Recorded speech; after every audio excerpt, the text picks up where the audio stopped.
आज কি করতে চলেছো তুমি? আজ তুমি তাদেরকে যদি করে দাও অভিশাপ, তাহলে তোমার এই ইন্দ্রালয় হবে অন্ধকারে পরিণত। তাই বলি দেবরাজেন্দ্র, প্রথমবারের মতো তাদেরকে তুমি ক্ষমা করে দাও। বেশ প্রভু, বেশ। আজ যখন আপনি তাদের ক্ষমা প্রার্থনা করেছেন, বেশ, আপনার কথা মতো তাদেরকে এবারের মতো আমি ক্ষমা করে দিলাম।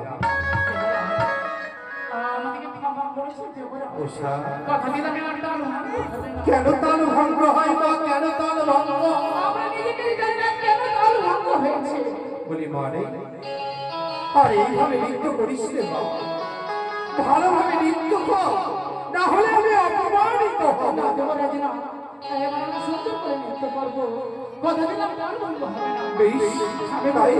তুমি সুন্দর করে আমার বাদ্য বাজাও, তাই হলে আমি সুন্দর করে নৃত্য করবো। সুন্দর করে নৃত্য করো আর যেন তাল ভঙ্গ না হয়, তাই তো জানো কি ও তোমরা দেখো দয়া আসিয়া ওই সাধনী তোমার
বেশ যমরাজ, আজ যখন আপনি আমার কাছে তাদের জন্য অনুরোধ করেছেন, আপনার কথা তো আমি বিফলে যেতে দেব না। তাই এবারের মতো তাদের আমি ক্ষমা করে দিলাম। বন্ধু উষা, তোমরা এমন ভাবে নৃত্য করবে এই দেব সবার মাঝে যেন তোমাদের তাল ভঙ্গ না হয়। দেখো আজ আমাদের তার হবে কেমন সবকিছু থেকে বুঝতে পারি না।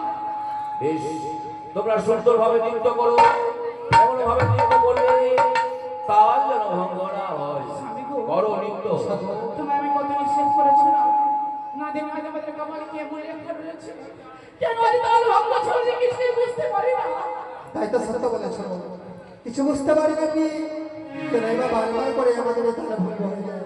তবে জানো শেষবারের মতো নিয়ে শেষবারে আমাদের যদি তারা ভঙ্গ হয় পাবো ভাই আমরা মধ্যে নিস্তার। জানি না দেবরা আমি ক্রোধিত হই কি অভিশাপ করিব মনের অবস্থা কেড়িয়ে পড়ে তোমরা ভালো করিয়া বাজাবো তোমরা সুন্দরী উষা সাধু সাধু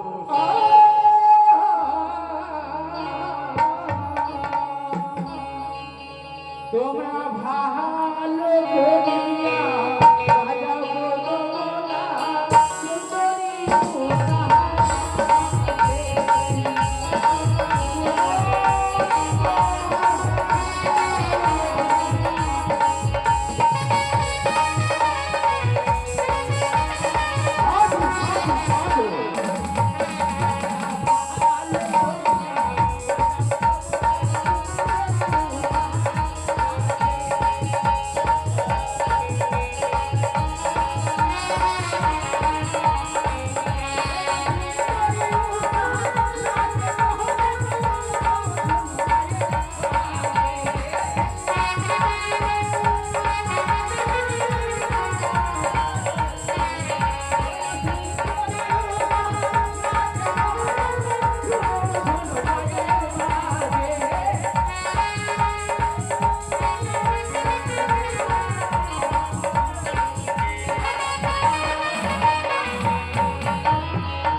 সকলে দেবগণ হয়েছে অপমান।